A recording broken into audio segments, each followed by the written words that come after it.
Have you ever stopped to think about the absolute magic that happens inside your phone charger? I mean, you plug it into the wall, and somehow the same power that runs your refrigerator is perfectly tamed to charge your tiny device without, frying it. Well, today we're going to pull back that curtain because there's this brilliant little component at the heart of it all, working silently to power pretty much our entire modern world. It really all boils down to this one simple question. See, the power humming through the wires in your walls is just fundamentally different from the kind of power your electronics actually need. If you tried to connect them directly, well, let's just say it would be a very short and probably a very smoky experiment. So what is the big difference? Okay, so on the left, you're looking at alternating current, or AC. That's the stuff from your wall. See how that wave goes up and down? It's constantly flipping its direction, back and forth, back and forth. But now look at the right. That is direct current, or DC. It's what your phone's battery needs. It's just a steady, stable, one-way street. And these two, they are completely incompatible. To solve this huge problem, we needed some kind of electrical translator. A component that could take that wild two-way AC power and force it to flow in one smooth, predictable direction. And this little unseen hero is the key to everything from your laptop to your TV. And that hero has a name, the rectifier. Its whole job is to perform a process we call rectification, which is really just a fancy way of saying it takes that chaotic two-way AC street and turns it into the one-way DC highway that all our favorite gadgets need to run. This right here is the perfect analogy. The easiest way to picture a rectifier is to think of it like a one-way valve for electricity. Or, hey, even a turnstile at a stadium. The current can flow in, but there is absolutely no way it's going back out the way it came. That simple idea is the secret to how this whole thing works. So what is this magical one-way valve actually made of? Well, the real MVP, the core component, is something called a diode. You can think of a diode as a tiny electronic switch with no moving parts that lets electricity pass through it one way, but slams the door shut if it tries to flow the other way. It's the gatekeeper that makes all of this possible. All right, so we've got our diode. How do we actually use it to convert AC to DC?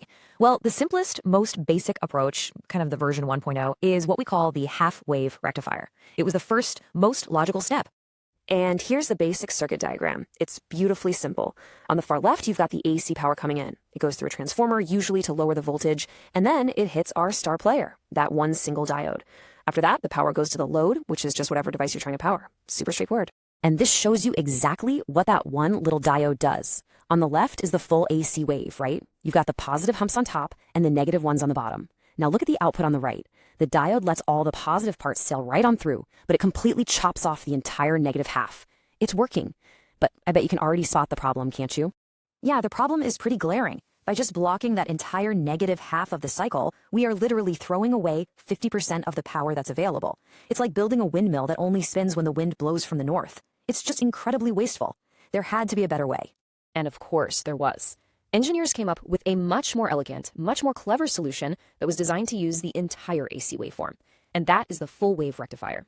This is where things get really cool. So here's the game-changing difference. Remember how the half wave just threw away the negative part of the wave? Well, the full wave rectifier actually grabs that negative part, flips it upside down so it's positive, and uses it to fill in all the gaps. Now we're using both halves of the wave, which, as you can imagine, massively boosts the efficiency. And just how much more efficient are we talking about here?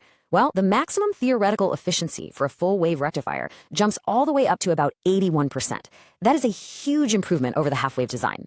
It means way less energy is just wasted as heat. Now, there are two really common ways that engineers build these things. The first is called the center-tapped design, and the second, which you'll find pretty much everywhere, is the full-wave bridge rectifier. Let's take a quick look at both. So the center-tapped design is pretty clever. It uses a special kind of transformer that has an extra connection right in the middle. This lets it use two diodes that work like a team, basically taking turns. One diode handles the positive half of the wave, and the other one handles the negative half, making sure both end up flowing in the same positive direction. But an even more popular design is the bridge rectifier.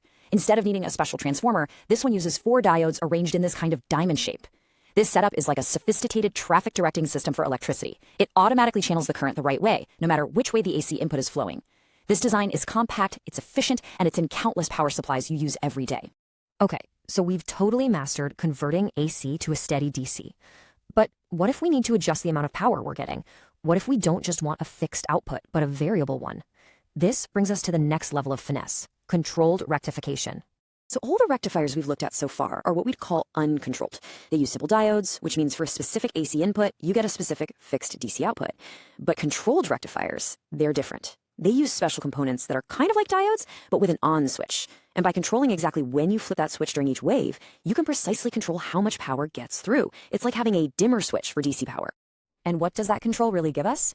In a word, adjustability. It's the ability to vary the DC power output whenever we want.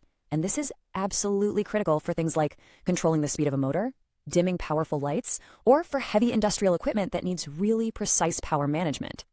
So whether it's the tiny little uncontrolled bridge rectifier in your USB charger or a massive controlled rectifier running a factory, these devices are absolutely everywhere. They are the silent, essential translators that make our entire modern, DC-powered world run by taming the wild AC power from the grid. You know, the rectifier was just a genius solution for its time. It completely mastered that fundamental challenge of turning AC into DC. It really makes you wonder, as our energy needs get way more complex with things like renewables and smart grids, what's going to be the next unseen switch that we have to invent to master the power challenges of our future? Thanks for watching. Please visit the channel for such more content, and don't forget to subscribe the channel and like if it is helpful to your knowledge, and comment if something is wrong.